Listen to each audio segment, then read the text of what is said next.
अस्सलाम वालेकुम नाज़रीन, आप देख रहे हैं जिरा। मैं हूं उस्मान अहमद। नाज़रीन, बजट जारी कर दिया गया है और बजट इस मौके पर जारी किया गया है जब मुल्क को सियासी और मुआशी तौर पर शदीद बहरान का सामना है। हमारा ख़जाना खाली है और अखराजात के लिए हमारे पास पैसे भी मौजूद नहीं हैं।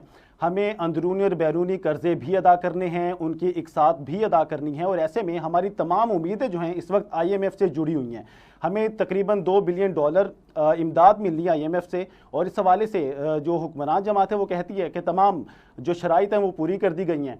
वज़ीर आज़म शहबाज शरीफ की भी MD IMF से मुलाकात हुई है और वो काफ़ी पुरुमीद नज़र आए कि इस बार जो इमदाद है वो जारी कर दी जाएगी और वो यही जो TV पर है उस पर आकर कहते हैं कि तमाम शराइत जो हमने पूरी कर दी हैं और जल्द ही हमारा जो मुआहदा है वो कामयाब होता हुआ नजर आएगा। नाज़रीन, अब ये बात है कि अगर ये मुआहदा हो जाता है तो दीगर इदारों दीगर ममालिक से भी इमदाद फेरी हमें मिलेगी और जो मौजूदा माली साल का जो बजट है इस हवाले से विफाकी बजट में $2.4 बिलियन जो मुतवक्के तौर पर IMF से मिलना है उसको भी शामिल किया गया है। अब गौरतलब बात यह है कि क्या IMF इस बजट को तस्लीम करेगा? अगर IMF इस बजट को तस्लीम नहीं करेगा तो क्या हुकूमत इस बजट पर दोबारा से नज़रसानी करेगी या नहीं करेगी? और इस हवाले से आपको बताते चलें कि जो IMF का मुआहदा है उस पर ताख़ीर होती जा रही है और हुकूमत जो है वो इसका जिम्मेदार जो है वो गुज़श्ता हुकूमत को ठहरा रही है कि उनकी तरफ से नवंबर में अगर मुआहदा नवा जायज़ा जो है उसको कंप्लीट कर लिया जाता तो फिर हालात कुछ और होते, अक्सर हालात बदल गए होते। उन्होंने मुआहदा किया, मुआहदे को पाया तकमील तक नहीं पहुंचाया और जो गुज़श्ता हुकूमत पर ही तमाम इसका मलबा डाला जा रहा है। लेकिन कहा जा रहा है कि तमाम शराइत इसकी पूरी कर दी गई हैं।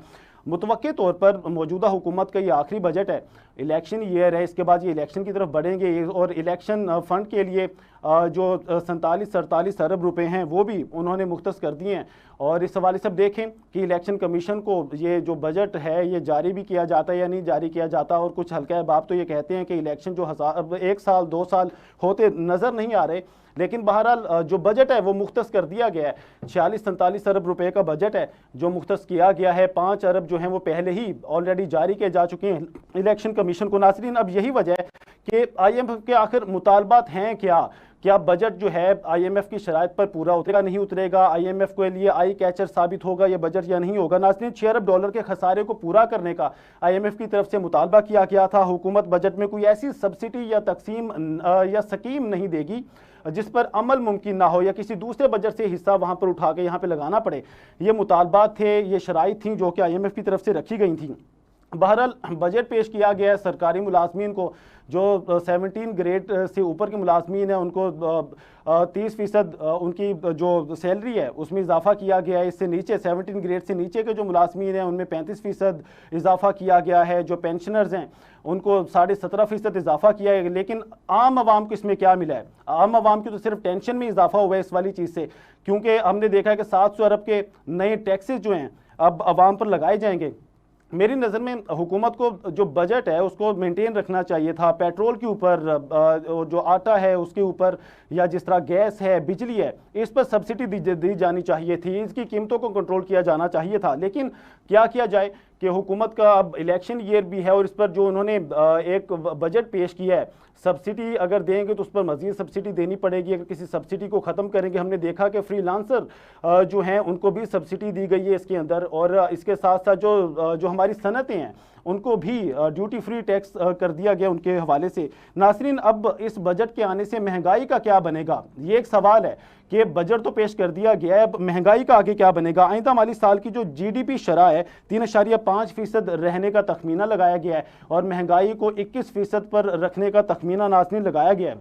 अब जो तमाम ये अदाद शुमार हुकूमत ने बजट में बताए गुज़श्ता रोज़, अब इसका सारो दारोमदार पाकिस्तान और IMF के साथ जो मुआहदा है उससे मुंसलिक है। अब तमाम नज़रें IMF के साथ हैं, कोई मुआहदा होगा वहाँ से हमें इमदाद मिलेगी तो फिर ही हम 21% की जो महंगाई की शरह वहाँ पर आ सकते हैं। हम अपना GDP ग्रोथ जो है 3.5% इसका जो तखमीना लगाया गया इस पर आ सकते हैं। लेकिन नाज़रीन, IMF ने पेशगोई भी की थी, IMF की तरफ से पेशगोई की गई थी कि पाकिस्तान में महंगाई की शरह जो है जून 2024 में 16% पर आ जाएगी। अब इसका भी दारोमदार IMF के साथ जो हमारा जो मुज़ाकरा चल रहे हैं उसके साथ ही जुड़ा हुआ है।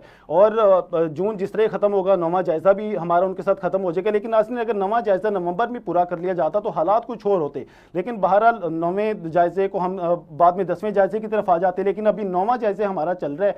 30 जून को ये जो जायजा है इसका हमारा कंप्लीट हो जाएगा। लेकिन उसके बाद भी हुकूमत को 3 साल का नया मुआहिदा करना पड़ेगा अपनी जो जो जो गिरता हुआ बजट है उसको बेहतर करने के लिए, अपने कौमी खजाने को बेहतर करने के लिए। दूसरे ममालिक से नाज़रीन, इस वक्त जो $6 बिलियन की जो शर्त आयद की गई है उसमें $4 बिलियन तो इस वक्त हुकूमत इकट्ठे कर चुकी है। लेकिन अभी भी $2 बिलियन इकट्ठा करना बाकी है। और अब किस तरह से गवर्नमेंट इसको इकट्ठा करेगी, क्योंकि जियो पॉलिटिकल का सामना भी हुकूमत को करना पड़ रहा है। इस हवाले से जो अरब ममालिक हैं UAE और सऊदी अरब, उससे अभी तकरीबन $4 बिलियन ही हुकूमत जो है वो इकट्ठी कर पाई है। नाज़रीन, इसके साथ साथ हम रेमिटेंसेस की बात करते हैं, हम तरसीलात ज़र की बात करते हैं। 325 रुपये जो डॉलर है वो ओपन मार्केट में मिल रहा है और एक्सचेंज रेट जो डॉलर का है वो 285-286 रुपये चल रहा है। ऐसे में रेमिटेंसेस को किस तरह से बेहतर किया जाएगा? ऐसे में जो गैर मुल्की सरमायाकार बैठे हैं वो किस तरह से उनको ये चीज़ अट्रैक्ट करेगी? ज़ाहिर बात है हुकूमत को इस बारे में कुछ ऐसी पॉलिसी बनानी पड़ेंगी जो कि आई कैचर साबित हों फॉरेन इन्वेस्टर्स के लिए, कि अगर वो अट्रैक्ट करते हैं पाकिस्तान को तो ठीक है, नहीं तो उनके पास दूसरी ऑप्शन भी मौजूद हैं। वो मलेशिया जा सकते हैं, वो तुर्की की तरफ जा सकते हैं। इस बारे में भी गवर्नमेंट को तवज्जो देने की ज़रूरत है। नाज़रीन, अब जो इकोनॉमिक सर्वे है वो ये बता रहा है कि ये खराबियाँ हो चुकी हैं और जो बजट है वो हमें बता रहा है कि हमें ये चीज़ भी ठीक कर लेंगे, ये अच्छाइयाँ हो जाएंगी। इसमें भी एक तजाद पाया जा रहा है। It's totally opposite. इसको किस तरह से गवर्नमेंट लेकर चलेगी? और जो गवर्नमेंट ने एक उम्मीद की वजह से आइंदा माली साल की जो बजट है उसके अंदर विफाकी बजट में $2.4 बिलियन का जो मुतवक्की इमदाद मिलनी है उसको भी शामिल किया है। अगर वो इमदाद नहीं आती, IMF के साथ मुआहिदा नहीं हो पाता, तो हुकूमत क्या करेगी? इस बजट का क्या बनेगा?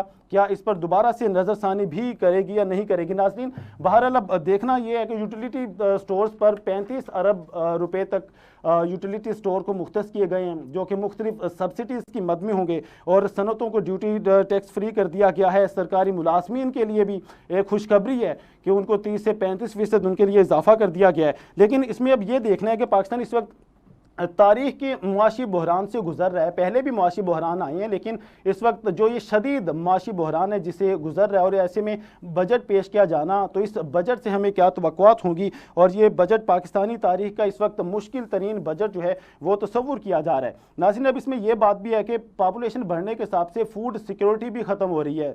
गुज़श्ता रोज़ वज़ीर ख़जाना इसहाक़ डार साहब जो हैं वो फूड सिक्योरिटी की बात कर रहे थे, हम इसको किस तरह से बेहतर करेंगे। पॉपुलेशन में जिस तरह से इजाफा हो रहा है और रोज़ रोज़ हम देख रहे हैं कि आटे और चावल की कीमतों में भी एक नई कीमत हम देखते हैं कि रोज़ बरोज़ जो उनका जो फिगर्स हैं वो अप से अप ही होते जा रहे हैं। तो अब फूड सिक्योरिटी भी ख़त्म होती जा रही है। और ऐसे में हम किस तरह से जो इसको बेहतर मज़ीद करेंगे और क्या हुकूमत को इक़दाम उठाने जाने चाहिए, इस प्रोग्राम में आज हम इस पर भी बात करेंगे। नाज़रीन, इसके अलावा पॉलिसीज़ ही डिटरमिन करती हैं कि जो गैर मुल्की सरमायाकार हैं, फॉरेन इन्वेस्टर्स हैं, वो आपकी तरफ अट्रैक्ट होते हैं या नहीं होते। कि पॉलिसीज़ क्या हैं हुकूमत की? नाज़रीन, पिछले साल के अभी तक अहदाफ पूरे नहीं हो सके हैं, तो अब देखना है कि मौजूदा साल के जो अहदाफ रखे गए हैं वो पूरे हो पाएंगे या नहीं हो पाएंगे।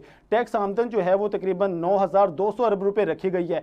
पिछली ही 7,100 अरब की जो थी वो पूरी नहीं हो पाई थी, लेकिन बहरहाल अब 9,200 अरब रुपए टैक्स आमदन जो रखी गई है इसको किस तरह से पूरा किया जाएगा? क्योंकि जो फाइलर्स हैं उनकी तादाद जो है वो 3 बिलियन तक है हमारे मुल्क में सिर्फ, और बड़ी तादाद है जो नॉन फाइलर्स हैं और इनको इससे कोई सरोकार नहीं है कि उनका टैक्स जो है वो कहाँ पर खर्च किया जा रहा है, कहाँ पर वो टैक्स लगाया जा रहा है। और देखें कि एक बच्चा टॉफ़ी भी अगर लेता है तो उसका भी टैक्स देना पड़ रहा है, और रोज़मर्रा की कितनी अशियाँ जिन पर आवाम जो है वो टैक्स देती है। लेकिन बहरहाल जो इंपोर्ट है उनको बेहतर करने की ज़रूरत है। हम इंपोर्ट पर डिपेंड करते हैं और इंपोर्ट्स को बेहतर करने की ज़रूरत है। इसके लिए हमारे पास डॉलर ही मौजूद नहीं है। कैश फ्लोज को बेहतर करने की ज़रूरत है। डॉलर की कीमत अगर मुस्तहकम होगी, ज़ाहिर बात है बैरूनी इन्वेस्टर्स फिर ही उनको ये चीज़ अट्रैक्ट करेगी। पाकिस्तानी सरमायाकार ही फिर भी इन चीज़ों पर करेंगे, क्योंकि हम ज़ाहिर बात है हमारी इंपोर्ट एक्सपोर्ट ही डॉलर्स की मद में होती है और डॉलर्स हमारे पास मौजूद ही नहीं है।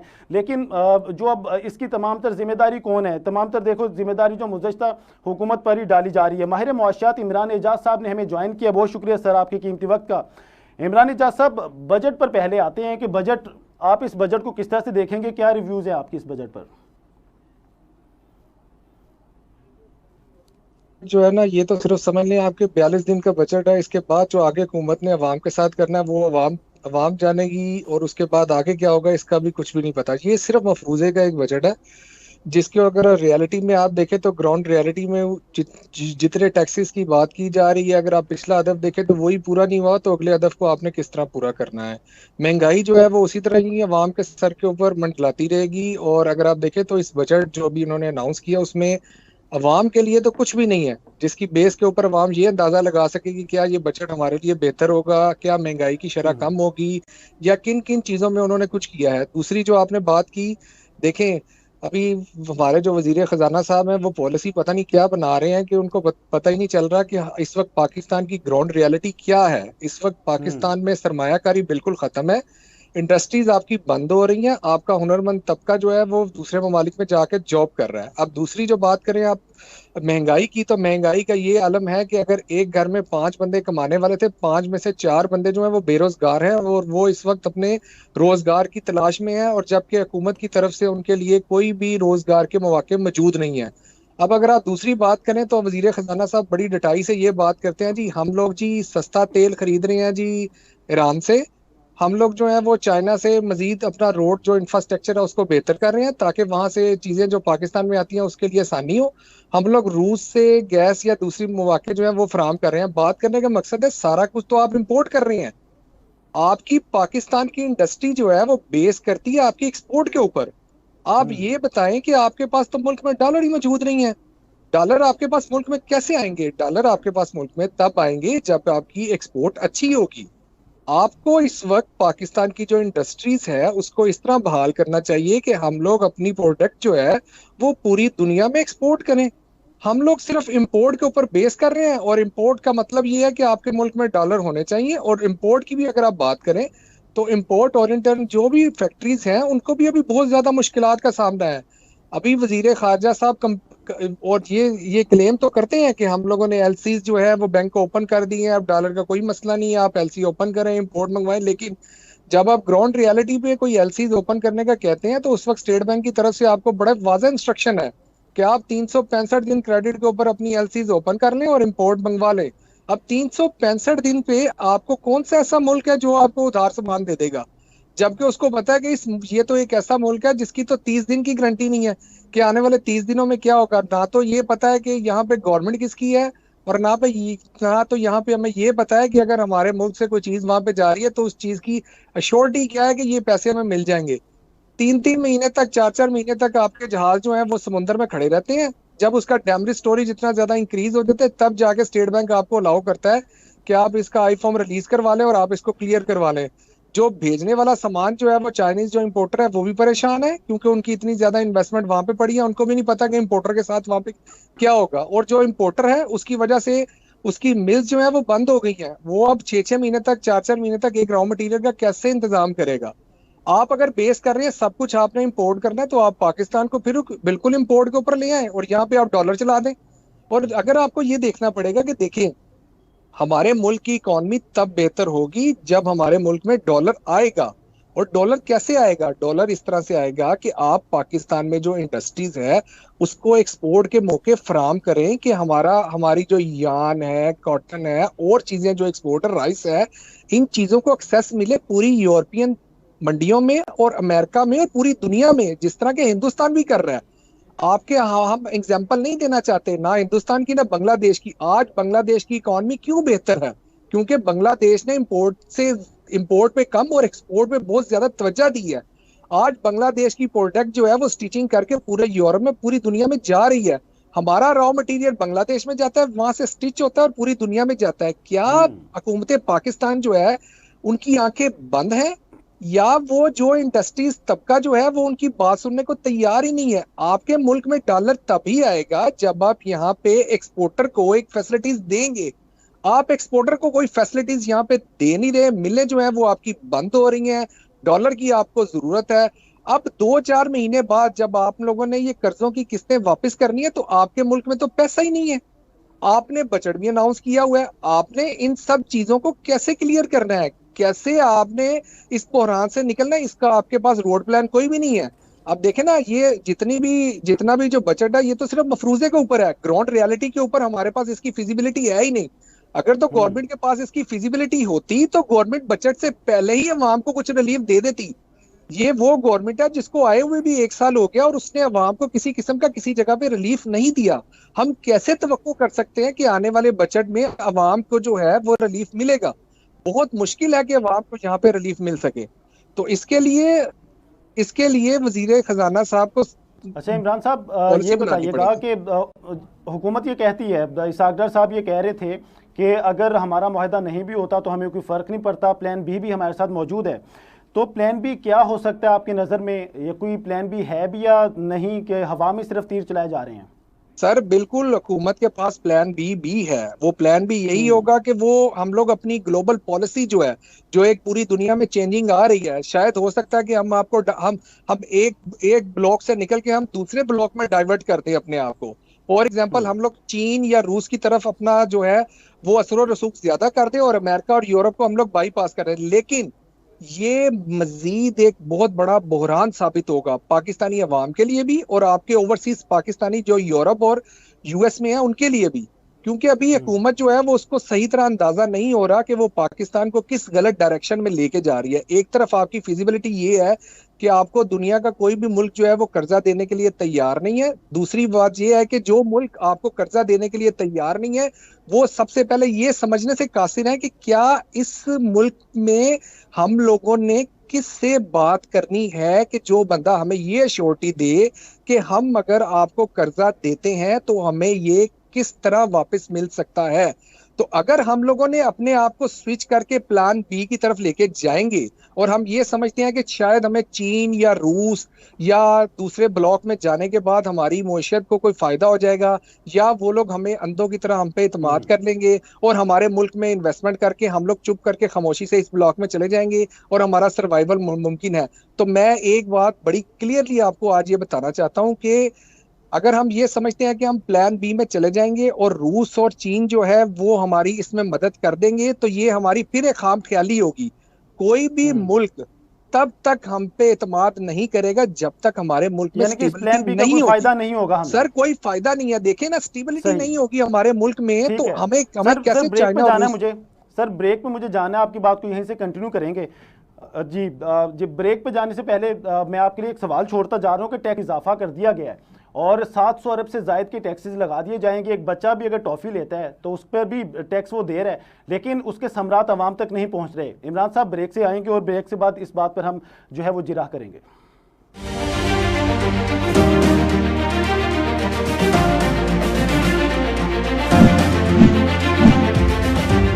Welcome back Nasreen, plan B की बात हम कर रहे थे। इमरान एजाज साहब माहिर मुआशियात हमें प्लान बी के बारे में बता रहे थे। इमरान साहब कंटिन्यू कीजिएगा अपनी बात को। जी सर, मकसद ये है कि देखिए, अगर अब जो हुकूमत कह रही है कि प्लान बी की तरफ हम लोगों ने जो दूसरे ग्रुप को अगर हम ज्वाइन करते हैं तो उसके जो असरात हैं, उसके असरात जो हैं वो पाकिस्तान के लिए मजीद खतरनाक होंगे। उसकी वजह हम्म। ये कि सर देखें, कोई भी ग्रुप हमें तब ज्वाइन करेगा ना जब उसको पता चलेगा कि इनके मुल्क में कोई स्टेबिलिटी है। हम्म। तो वो इस वक्त मौजूदा हालात में वो नहीं चाहेंगे कि हम लोग किसी ऐसी कश्मकश में अपने आप को डालेंगे जिसमें हम लोग मजीद क्राइसिस में उलझ जाएं। तो प्लान बी जो ये बता रहे हैं, वो प्लान बी शायद जो ओवरसीज पाकिस्तानी जो यूरोप और यूएसए में रहते हैं उनके लिए शायद वो मजीद खतरनाक हो सकता है। ये बेसिकली तौर पर मसला है। तो हुकूमत को चाहिए कि वो हर चीज को संजीदा लें। और दूसरी बात मुझे समझ नहीं लग रही, जब आपको पता है कि आईएमएफ ने आपको पैसे नहीं देने, आपको हम्म। आईएमएफ की तरफ से आप उनका प्रोग्राम डिले लग रहा है या आप उनकी हम्म। शराइत को जो है वो नहीं मान सकते, तो तब आप इसमें डिले क्यों कर रहे हैं? आप अवाम को जो है, पाकिस्तानी अवाम को मजीद उलझनों में ना डालें। आप एक मुल्क में स्टेबिलिटी कायम करें, आप ओपनली आए, स्टेटमेंट दें, अपनी बात खत्म करें, बताएं जी ये शर्त है आईएमएफ की, हम ये नहीं मान सकते, लिहाजा हम ये सोच रहे हैं कि हम लोग दूसरे ब्लॉक में चले जाएं। हम लोगों ने अब सारी चीजें जो है वो अपनी बॉर्डर कनेक्टिविटी के ऊपर लेके जाना है। हम लोग एक्सपेरिमेंट करना चाह रहे हैं कि क्या हम बॉर्डर कनेक्टिविटी से अपने जो नेबर्स हैं उनके साथ तिजारत करने से अपने मुल्क की इकॉनमी जो है वो उसको बेहतर कर सकते हैं, नहीं कर सकते। पूरा एक रोड प्लान बना के दें। और दूसरी बात यह है कि अगर तो आईएमएफ ये कहता है आपको कि आपके मुल्क में स्टेबिलिटी नहीं है, आपको इलेक्शन की तरफ जाना है, तो हुकूमत को चाहिए एक इलेक्शन की डेट अनाउंस कर दे ताकि आपके मुल्क में एक स्टेबिलिटी आ जाए, पूरी दुनिया को पता चल जाए, अवाम को पता चल जाए, जो भी जिस लेकिन जगह इमरान साहब आईएमएफ अवाम की है। अब तमाम शराइत पूरी कर दी गई हैं तो क्या जो बजट पेश किया गया आईएमएफ इस बजट को तस्लीम करेगी? क्या ये बजट आईएमएफ के अहदाफ के मुताबिक है? सर अभी तक आईएमएफ की तरफ से आपको इस बजट के बाद कोई भी पॉजिटिव सिग्नल उनकी तरफ से कोई भी नहीं मिला कि जिसमें उन्होंने ये बिल्कुल कह दिया बिल्कुल। हो कि हम लोग जो है वो अब पाकिस्तान के इस बजट से मुतमिन है और हम लोग जो है वो पाकिस्तान का बेल आउट पैकेज के ऊपर रिव्यू कर रहे हैं। आईएमएफ हम्म। हमें तब सीरियस लेगा जब हम लोग अपने अपने मुल्क की आवाम और अपने मुल्क की मुईशत को सीरियस लेंगे।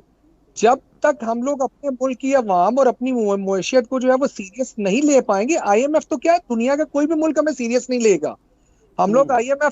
अभी तक आईएमएफ से जो भी बातें हो रही हैं वो सिर्फ एक मफरूजे के बिना पे ऊपर हो रही हैं।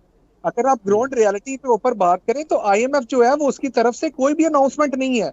वो हमसे हम्म। किसी भी बेल आउट पैकेज को बनवाने के लिए या कुछ करने के लिए हमारे साथ टेबल टॉक पे आने के लिए तैयार नहीं है। उसकी वजह यह है कि जहां से हम लोगों ने आईएमएफ के साथ बंद गली में दाखिल हुए थे अभी तक हम लोग वहीं पे ही हैं और आईएमएफ हमें उस गली में दाखिल करके खुद वहां से निकल चुका हुआ है और हम लोग लेकिन लेकिन पाकिस्तान। इमरान साहब, इसमें यह भी है कि अगर आईएमएफ इस बजट को तस्लीम नहीं करता, हमारा उनसे मुआहदा नहीं हो पाता, फिर क्या होगा? सर फिर क्या होगा? फिर हम लोग जो है वो बहरान की तरफ है। फिर हुकूमत जो है हम्म। वो हाथ पांव मारेगी दूसरे मवालिक की तरफ कि मजीद हमें उन हम्म। लोगों की तरफ से कोई बेल आउट पैकेज मिल जाए, कोई हमें मजीद उनकी तरफ से कोई लोन मिल जाए।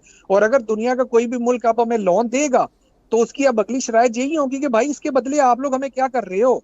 देखे ना, अब तो कनेक्टिविटी में ऐसा है कि हर मुल्क जो है वो अपने इंटरनल क्राइसिस में मसरूफ है। अगर हम रशिया की बात हम्म। करें तो वो रशिया ऑलरेडी यूक्रेन के क्राइसिस की वजह से ऑलरेडी सैंक्शन लिस्ट में है। अगर हम ईरान की बात करें तो ईरान के ऊपर भी बहुत सारी पाबंदियां हैं। आज अगर हम चाइना की बात करें तो चाइना को भी इंटरनली जो है वो अपनी मुईशत में थोड़े से बुरहान का सामना है। तो जब हर मुल्क जो है वो अपनी इंटरनल इंटरनल जो क्राइसिस है उसमें वो मसरूफ होगा तो हम क्या समझते हैं कि हम इतने लाडले हैं?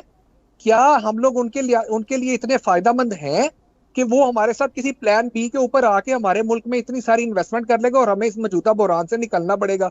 मेरे ख्याल से इस वक्त जो पाकिस्तान की पॉलिसी बनाने वाले जो लोग हैं, जो हुकूमत है, जो हम्म। इदारे भी हैं, उन लोगों को चाहिए खुदा के लिए वो अपनी आंखें खोलें। अपनी आंखें खोल के वो रियलिटी के ऊपर जाके वो जाके ये देखें कि जिनकी वजह से हम लोग प्लान बी पे जा रहे हैं, क्या वो लोग भी हमें सीरियस लेते हैं या नहीं लेते। कहीं ये ना हो कि हम प्लान बी को अनाउंस करके तो बाद में हम लोग प्लान ए से भी हाथ धो बैठे कि दोबारा हम हम्म। लोगों को यूरोप या अमेरिका या आईएमएफ की तरफ जाने के लिए हम लोगों को मजीद उनकी मिन्नत समाजत करनी चाहिए। और कहीं ऐसा ना हो कि इनके प्लान ए और बी के चक्कर में अवाम कोई प्लान सी दे दे और जिसकी वजह से अवाम को इस स्टेज के ऊपर चला जाए कि मुल्क जो है वो खाना जंगी का शिकार हो जाए। तो फिर ये लोग क्या करेंगे? फिर इनके पास कोई प्लान नहीं होगा देने के लिए, डी सी कोई भी नहीं होगा प्लान, क्योंकि अवाम ऑलरेडी प्लान सी दे हम्म। चुकी होगी। तो हुकूमत को चाहिए कि खुदारा वो होश के नाखुन लें, वो कोई भी ऐसा मफरूजे की बेस के ऊपर कोई भी चीज ऐसी अनाउंस ना करें। कोई भी पॉलिटिकल स्टेटमेंट अगर आप दे रहे हैं तो आप उसको ग्राउंड रियलिटी के ऊपर देखें, क्योंकि देखें अब अवाम जो है, पाकिस्तानी अवाम जो है, उसका सब्र का पैमाना लबरेज हो चुका हुआ है। इस बजट में आप लोगों ने गरीब अवाम को तो कुछ नहीं दिया, उसके ऊपर उसी तरह हम्म। टैक्सों की भरमाल है। खाने पीने की चीजें जो है उसके ऊपर उसी तरह टैक्स है, उसी तरह की। बिल्कुल। अभी रिलीफ ये मिलना चाहिए था कि एक जो नौकरी पेशा बंदा है, आप उसको डिफाइन कर रहे हैं कि वो 25 से 32 हजार रुपए पर चला गया। भाई इस मुल्क में तो आज की डेट में जो 50 हजार कमा रहा है उसका गुजारा नहीं है। वो 50 हजार हम्म। रुपए की आपकी 25 हजार रुपए की वैल्यू है। अगर आप 6-7 हजार रुपया इंक्रीज आपने ये कर दिया उसकी लोकल मजदूर की एक सैलरी में, तो सर जी आपको ये देखना पड़ेगा महंगाई में इससे कितने गुना ज्यादा इजाफा हुआ है। आप कोई ऐसा पैकेज लेके आए, आपने ये बजट जिन चीजों पे मुख्तसस किया है उनको थोड़ी देर के लिए सोचें, दोबारा रिव्यू करें। इस वक्त जो हमें मेन जो प्रॉब्लम है वो मेन प्रॉब्लम ये है कि इस वक्त जो गरीब तबका है पाकिस्तान का वो पिस चुका हुआ है। आपके यूटिलिटीज बिल जो है वो इतने ज्यादा है कि अवाम को रिलीफ नाम की कोई चीज नहीं मिल रही। आप लोगों को चाहिए कि आप लोग बैठ के सही। सबसे पहले उस अवाम को रिलीफ दे जिनके पास कल को आपने वोट सही। मांगने जाना है। इमरान साहब, आपने प्रोग्राम के शुरू में एक्सपोर्ट की बात की थी। हम एक्सपोर्ट पर हमारा डिपेंडेंट है और एक्सपोर्ट हम कर नहीं पा रहे क्योंकि हमारे पास डॉलर मौजूद नहीं है और जो कैश फ्लोज है उसका भी हमें सामना करना पड़ा है। इसको इम्प्रूव करने की भी हमें ज़रूरत है। लेकिन अगर अब देखा जाए कि आईएमएफ ही हमें सिर्फ एक उम्मीद नज़र आ रही है, जैसे कि आपने अभी कहा कि प्लान बी मौजूद है, लेकिन प्लान बी का कुछ खातर खौफ फ़ायदा हमें हासिल नहीं होगा। लेकिन अगर हम प्लान बी की तरफ नहीं भी जाते, प्लान ए पे ही रहते हैं और आईएमएफ ही हमारी आखिरी उम्मीद है, तो इस डिले का जिम्मेदार जिम्मेदार कौन है? जो ताखीर पे ताखीर सामने आ रही है और इसके बाद हम देख रहे हैं कि हमने बजट भी पेश कर दिया और बजट में जो मुतवक्के तौर पर $2.4 बिलियन हमें IMF से आना है उसको भी हमने बजट का हिस्सा बना दिया है। तो अगर वहां से हमें नहीं मुआहिदा हमारा कंप्लीट होता तो इस बजट की क्या हैसियत होगी? क्या हुकूमत इस पर नजरसानी करेगी? क्या इसका जिम्मेदार भी किसी और को ठहराया जाएगा? किसी और पर इसकी जिम्मेदारी डाली जाएगी? जो भी हुकूमत पाकिस्तान से जब जाती है तो नई हुकूमत आती है, सबसे पहला उसका जो बयानिया होता है ना वो यही होता है कि ये जितनी भी खंदकें, जितनी भी मुश्किलात से हम गुजर रहे हैं, इसका जिम्मेदार पिछली हुकूमत है। लेकिन सर, बात करने का मकसद ये है कि ये स्टेटमेंट अब बहुत ज्यादा पुरानी हो चुकी हुई है। अब पाकिस्तानी अवाम जो है उसमें बहुत ज्यादा अवेयरनेस है। बात करने का मकसद ये है कि देखिए, आप पाकिस्तानी अवाम को दो कश्तियों में सवार कर रहे हैं। एक कश्ती में आपके पास IMF है, दूसरी कश्ती में आपके पास प्लान B है। अब अगर आप बात करें कि अगर हम लोगों ने IMF की तरफ ही जाना है तो हुकूमत को चाहिए इस चीज को डिले ना करे, जो भी फिजिबिलिटी है वो बनाए। और दूसरी जो आप बात कर रहे हैं एक्सपोर्ट की, देखें एक्सपोर्ट के लिए इस वक्त जो फिजिबिलिटी बनानी है वो सिर्फ जो है ना, वो फिजिबिलिटी ये है कि आप लोगों ने सिर्फ पाकिस्तान के ताजिर तबके के साथ एक मीटिंग करनी है, उसके साथ बैठ के एक होम फ्रेमवर्क बनाना है।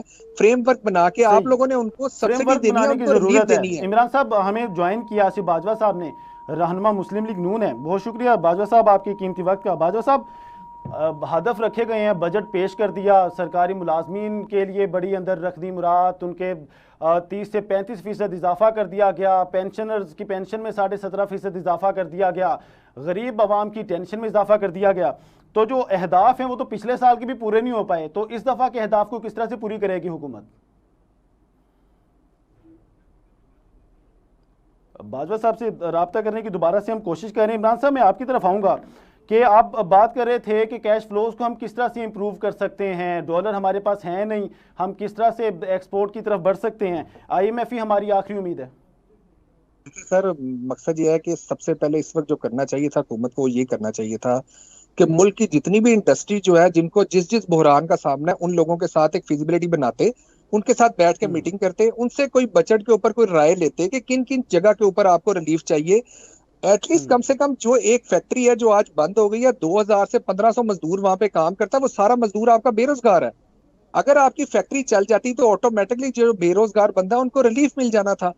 आप लोग उन फैक्ट्रीज ओनर उनके साथ बैठ के एक फिजिबिलिटी बनाते, फिजिबिलिटी बना के देखते कि किस एरिया में उन लोगों को हेल्प करने की जरूरत है, ताकि आपका एक्सपोर्टर जो है वो आपके रॉ मटेरियल को एक्सपोर्ट करता, एक्सपोर्ट करके दूसरे मुल्क में भेजता, उसके बाद उस मुल्क से डॉलर की मद में आपके मुल्क में पैसे आने थे। तो ऑटोमेटिकली जब आपके मुल्क में डॉलर आएगा तो आपकी फिजिबिलिटी जो है वो अच्छी होगी, आपकी ग्राउंड रियलिटी अच्छी होगी। तो आपको ये चाहिए था कि आप कम से कम एक्सपोर्टर जो है उनको कोई रिलीफ देते। इसमें इशू ये भी है कि हमें ओपन मार्केट से डॉलर 325 रुपए का मिल रहा है, अगर हम एक्सचेंज रेट देखें तो 285 286 रुपए में चल रहा है। ऐसे में रेमिटेंसेस कैसे आएंगी सर, किस तरह से बेहतर करेंगे इनको? सर देखें, जो एक्सपोर्ट है ना उसके लिए तो अगर फॉर एग्जांपल आपके जो रेमिटेंस बाहर मुल्क से आपके मुल्क में आ रहे हैं तो ऑटोमेटिकली वो लोकल रुपीस में कन्वर्ट हो रहे हैं। उसका एक्सपोर्टर जो है वो उसको फायदा ही होता है अगर पाकिस्तान में एक्सचेंज रेट उसका ज्यादा है तो, क्योंकि ऑटोमेटिकली उसने जब वो यहाँ से एक्सपोर्ट कर रहा होता है कोई चीज, तो उस वक्त में उसकी जो कॉस्ट होती है वो उस वक्त के हिसाब से डॉलर में जा रही होती है। उसके बाद जब वो पेमेंट उसको वहां से अपनी जो कंसाइनमेंट की है वो दूसरे मुल्क से पाकिस्तान में आती है, तो उस वक्त ऑटोमेटिक एक्सचेंज रेट के डिफरेंस की वजह से उसको काफी जगह पे उसका बेनिफिट हो जाता है। हाँ, ये बात आपकी ठीक है कि जब आप इंपोर्ट कर रहे हैं तो इंपोर्ट, क्योंकि जाहिर है अगर आपकी एक्सपोर्ट इंडस्ट्री में कोई चीज आप एक्सपोर्ट कर रहे हैं तो उसके लिए आपको कुछ केमिकल या कुछ रॉ मटेरियल जो है वो इंपोर्ट करना पड़ता है। अब जब आप उस चीज को इंपोर्ट करते हैं तो उस इंपोर्ट करने के लिए आपको एलसी खुलवानी पड़ती है। जब आप एलसी की तरफ जाते हैं तो स्टेट बैंक आपको कहता है 365 दिन पे एलसी खुलवा लो। अब 365 दिन पे एलसी आपको कौन खोलेगा? कोई भी इंपोर्टर जो है, कोई भी दुनिया में जितने भी जिस जगह से आपने इंपोर्ट करना है वो आपको इतने लंबे क्रेडिट के ऊपर सामान भेजने के लिए तैयार नहीं है। बैठना चाहिए इनसे, तो तमाम को चाहिए जो हमारे पास ताजिर मौजूद हैं उनके साथ बैठकर इस बारे में बात करनी चाहिए। मुस्लिम लीग नून के रहनुमा आसिफ बाजवा साहब ने हमें ज्वाइन किया। बाजवा साहब, बहुत शुक्रिया आपकी कीमती वक्त का। एक बजट पेश कर दिया गया है और बड़ा अच्छा बजट है, सरकारी मुलाजमीन के लिए बड़ी उसमें खुशखबरी हैं, लेकिन अगर अवाम को देखा जाए तो अवाम के लिए कोई खुशखबरी वाली बात नहीं है। 700 अरब के टैक्सेस लगा दिए गए हैं और पिछले गुज़श्ता साल के जो माली साल था उसके हदफ पूरे नहीं हो सके, तो हुकूमत इन अहदाफ को किस तरह से पूरा करेगी?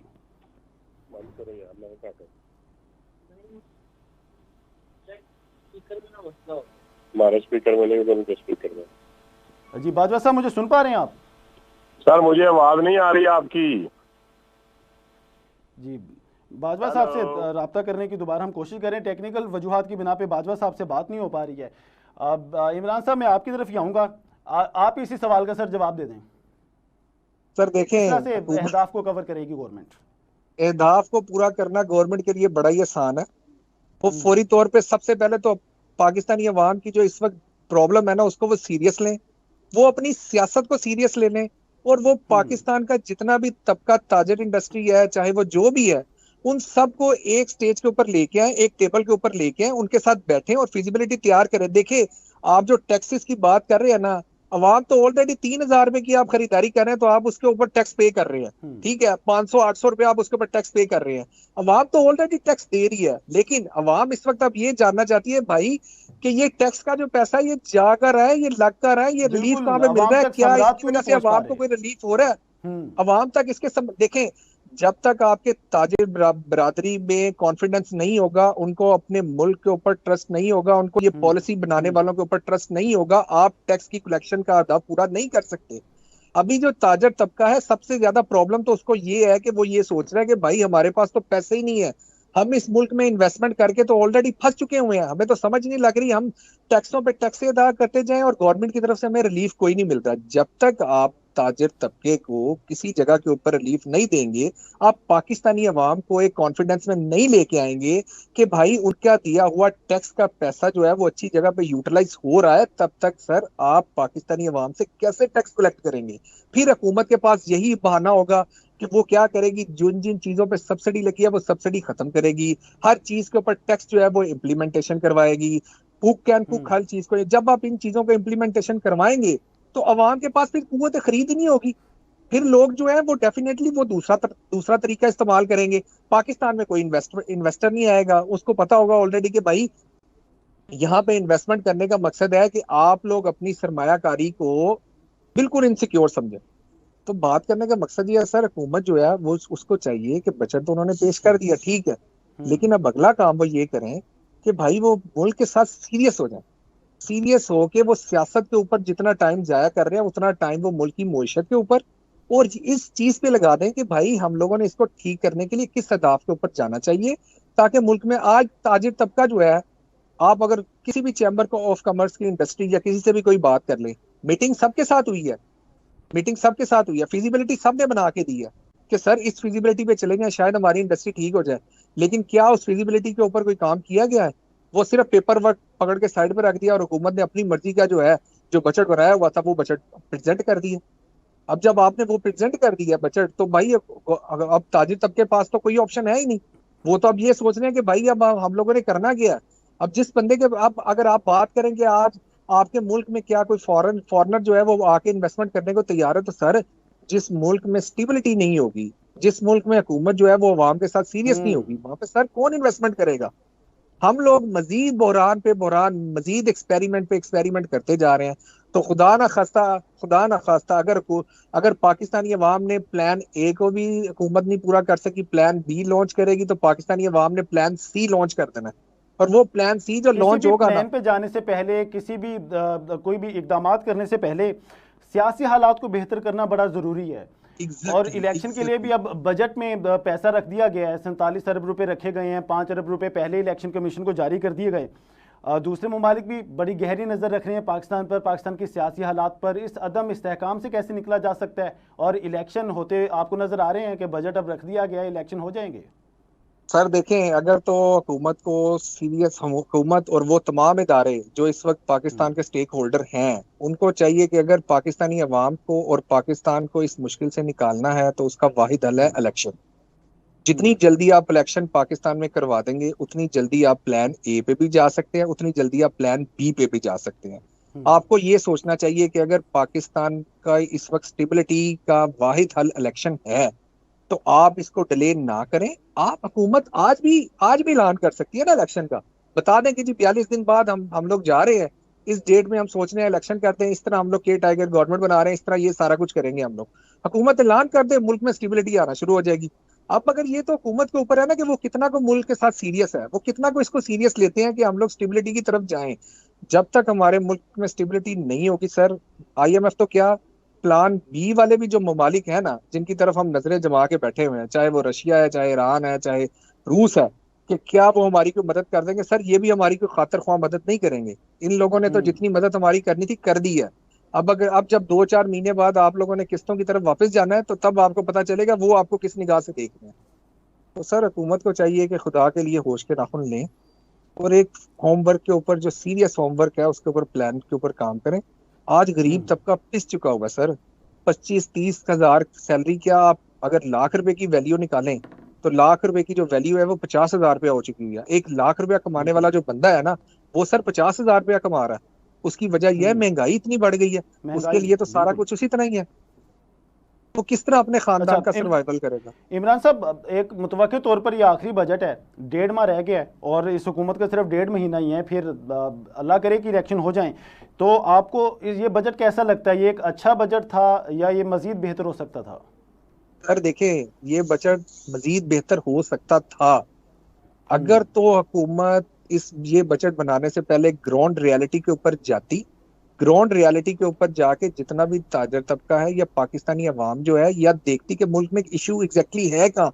अवाम को इस वक्त जो रिलीफ चाहिए, वो रिलीफ ये चाहिए कि भाई जो महंगाई है, जो बिजली की कीमत है, गैस आती नहीं है, उसके बिल इतने ज्यादा हैं। पेट्रोल हम्म। ठीक है, आपने ईरान से लेना शुरू कर दिया, आप उसको ऊपर कम करें, लेकिन जो बेसिक प्रोडक्ट है, सबसे ज्यादा जरूरी था मुल्क में इस्तेकाम। देखें, आज पाकिस्तान में जितनी महंगाई है, उससे कहीं बढ़ के लोगों ने जखीरा अंदोज जो है वो खुलेआम है। आपका हम्म। कंट्रोल ही कोई नहीं है, आपका चेक एंड बैलेंस ही कोई नहीं है। पाकिस्तानी अवाम जो है वो परेशान है, उसको कोई समझ ही नहीं लग रही कि भाई एक चीज हम लेने जाते हैं, सुबह उसकी प्राइस जो होती है वो 50 रुपए होती है, शाम को वो चीज गायब हो जाती है, अगले दिन वही चीज हमें 70 रुपए में मिल गई है। तो कम से कम हुकूमत को चाहिए था कि अगर उन लोगों की मजबूरी है कि हम लोगों ने एक कश्ती में IMF के साथ भी सवार रखना है, एक कश्ती में हम लोगों ने प्लान बी पे भी जाना है, तो कम से कम हुकूमत जो है वो थोड़ा सा अवाम के बारे में भी सोच के कोई बजट बना लेती, जो स्टेक होल्डर है हम्म। उनको बीच में ऐड कर लेती। क्या कोई पाकिस्तानी अवाम को या किसी को कोई रिलीफ मिल जाए? सर देखें, ये जितनी भी सियासी पार्टियां हैं, सब लोगों ने इलेक्शन के टाइम के ऊपर अवाम के पास जाना है, और जब अवाम के पास ये जाएंगे, उनका दरवाजा वोट लेने के लिए खड़काएंगे, तो यकीन करें सबसे पहले जो बंदे बाहर निकलेंगे वो इनसे ये सवाल नहीं करेंगे, ये उन्हें कहेंगे आप हमें वोट डालें, हम जो है हम्म। वो आने वाले दिनों में आपकी बेहतरी लेंगे। वो आपको ये बात नहीं, वो आपको ये करेंगे कि सर आप हमें ये बताएं कि पिछले 1.5-2 साल से आपने हमारे लिए क्या बेहतरी की, जो आने वाले 3-4 बिल्कुल, सालों में किया आप क्या है हमारे लिए आपने? बेहतरी कर सकेंगे। बिल्कुल।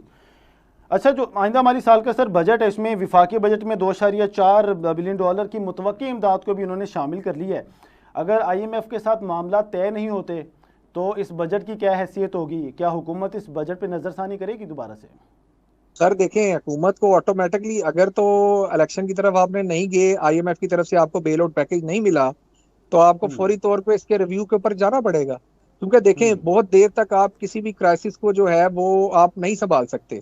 अब अगर हुकूमत ऑलरेडी 1.5-2 साल से इस क्राइसिस में है, और किसी ना किसी जगह के ऊपर वो इसको कहते भी हैं अपने मुंह से कि हम लोग बहुत मुश्किलात में हैं इस वक्त, हम लोगों के ऊपर बहुत ज्यादा प्रॉब्लम है, बहुत ज्यादा हमारे पास इंटरनेशनल कर्जे जो है वो जो हमने पे करने हैं उसकी तलवार लटकी हुई है, तो हुकूमत को चाहिए कि भाई आप खुदा के लिए, अगर आपको नजर आए कि आप लोग इस IMF की तरफ से आपको कोई बेल आउट पैकेज नहीं मिल रहा और आपके पास आगे सर्वाइवल का चांस नहीं है, तो बजाय आप मजीद एक्सपेरिमेंट करने के कि पाकिस्तानी अवाम को घुमा के आप प्लान बी की तरफ लेके जाएं, आप पाकिस्तानी अवाम को एक ग्राउंड रियलिटी पे लेके आए। अगर आपने नई इलेक्शन कराने ना कराएं, लेकिन आप मुल्क की जो फिजा है, एक जो इंस्टेबिलिटी की है जो पूरी दुनिया में चल रही है, और जो पाकिस्तानी अवाम जो है वो इस वक्त हम्म। इनसिक्योर है, कम से कम उन लोगों को तो सिक्योर करें। मुल्क में जो स्टेबिलिटी है वो तो लेके आए कम से कम, ताकि आप, कोई बात नहीं आप ना कराएं इलेक्शन, 1 साल तक मुल्क में एक इमरजेंसी लगाएं, तमाम स्टेक होल्डर से बात करें, तमाम पॉलिटिशियन आपस में बात करें, पॉलिटिशियन आपस में बात करके इस अवाम के लिए, इस मुल्क के लिए कोई एक ऐसा रास्ता निकालें कि जिसमें अगर आपको IMF के पैकेज के बगैर आपके मुल्क का सर्वाइवल मुमकिन है, तो आप उसकी तरफ जाएं, उसके ऊपर लेके जाएं। हम्म। अभी तो हमें सबसे पहले यही चीज नजर आ रही है कि हमारे मुल्क का इस वक्त जो सबसे ज्यादा जो मसला है ना, वो सियासतदानों को आपस में एक दूसरे के इख्तलाफात हैं। वो हर रोज यही चीज शो करवाते हैं, जी ये उसने करा दिया, ये इसने करा दिया, इसका जिम्मेदार ये है, इसका जिम्मेदार ये है। भाई अवाम तंग आ चुकी है ये सुनने के लिए। अवाम अब ये चाहती है कि आप बताएं इसका जिम्मेदार वो है, ये हमें नहीं चाहिए। आप अगर इतनी अच्छी टीम है, आप अगर इस मुल्क को चलाने के लिए जिम्मेदार यहाँ पे बैठे हैं, तो आप बताएं आप अवाम के लिए क्या कर रहे हैं। आपको ये सोचना पड़ेगा। आप इस फंड को किसी अच्छी जगह पे यूटिलाइज कर सकते हैं। आपने अभी किसी भी अच्छी कई जगह पे ऐसी यूटिलाइज किया जाना यूटिलाइज चाहिए कर था। सकते, इमरान साहब किया जाना भी चाहिए। जी, वजीर खजाना साहब इसहाक डार साहब फूड सिक्योरिटी के हवाले से गुज़श्ता रोज़ बात कर रहे थे, लेकिन जितनी तेज़ी से पॉपुलेशन पाकिस्तान की बढ़ रही है, फूड सिक्योरिटी भी ख़त्म होती जा रही है। हर रोज़ हम देख रहे हैं कि आटे, चावल और दीगर अशिया ज़रूरिया के जो निर्ख हैं उनमें नया ही रेट हमें देखने को मिल रहा है। तो इसके लिए क्या इकदाम उठाने चाहिए हुकूमत को? सर इसके लिए भी बात वही है कि जो हमारे काश्तकार है, जो हमारे जिम्मेदार हैं, उन लोगों के साथ बैठना चाहिए, देखना चाहिए कि उनको एग्जैक्टली प्रॉब्लम कहाँ पे आ रही है। क्या कहीं ऐसा चक्कर तो नहीं है कि कोई बंदा किसी मुश्किलात में है, उसको वो रिलीफ दें, आप काश्तकारों को रिलीफ दें, आप उनसे बात करें। पाकिस्तान एक ज़रूरी मुल्क है। हम लोग आज भी गंदम जो है वो बाहर से खरीद रहे हैं। अगर अगर पाकिस्तान में इस तरह की सिचुएशन आ गई है कि खुदा न खास्ता कोई कि हर चीज आपको इम्पोर्ट ही करनी पड़ रही है, तो फिर तो पाकिस्तान का जो फ्यूचर है वो सबके सामने है कि कल को ये ना हो कि हर चीज को आप इम्पोर्ट ओरिएंटेशन के ऊपर आप जाते जा रहे हैं। पाकिस्तान को आपने ठीक ही नहीं किया। आज अगर एक जिम्मेदार जो है वो परेशान है, उसको पता है कि यार मैं अपनी काश्तकारी की तरफ जाता हूँ तो मुझे इतना टैक्स, इतने पैसे, इतना इसके ऊपर बेनिफिट करना पड़ता है, और अगर मैं इसको सेल आउट करता हूँ तो मुझे इसका फायदा नहीं। तो इससे बेहतर है कि मैं इस जमीन के ऊपर कोई इंडस्ट्री बना लूं, या मैं इस जमीन के ऊपर कोई सोसाइटी काट लूं। तो वो अगर इस तरह की सोच रहा है अबल, तो उस चीज के ऊपर भी वो नहीं जा रहा अभी, क्योंकि पाकिस्तान की जो सर, जो सिचुएशन हालात है हो गए, जिनकी उसमें हालात है, थी, उसमें उन्होंने तो तो कोई भी हाउसिंग बंदा सोसाइटीज बनाना शुरू कर हर दी हैं। हर जी बिल्कुल। तो हालात इस तरह के हैं, देखें अब हर हर तबका जो है वो परेशान है। तो अगर आपको ये नजर आ रहा है कि आपको गंदम जो है वो इम्पोर्ट करनी पड़ रही है, आपका चावल जो है वो, अगर आप जिस जिस जो एक मुल्क जो अपनी ज़राई अजनास में खुद कफील था, और अगर आज उसको इस चीजों का सामना है, क्राइसिस का, तो आपको देखना पड़ेगा ना कि उस क्राइसिस का क्यों सामना है। इसका मतलब है कि बिल्कुल, अगर आप पिछली हुकूमत की हुकूमत बात को इस करें बारे तो में सोचना होगा, गौर करना सोचना पड़ेगा। होगा। बहुत शुक्रिया। माहिर मुआशियात इमरान एजाज साहब हमारे साथ जी मौजूद थे। हुकूमत को अपनी पॉलिसी करनी पड़ेगी, इकदाम करने पड़ेंगे, वरना अवाम तो जैसे तैसे गुजारा कर लेगी, लेकिन हुकूमत के लिए टाइम गुजारना और अवाम का सामना करना मुश्किल हो जाएगा। नाज़रीन, आज के प्रोग्राम से मुझे दीजिए इजाज़त। अल्लाह हाफिज़।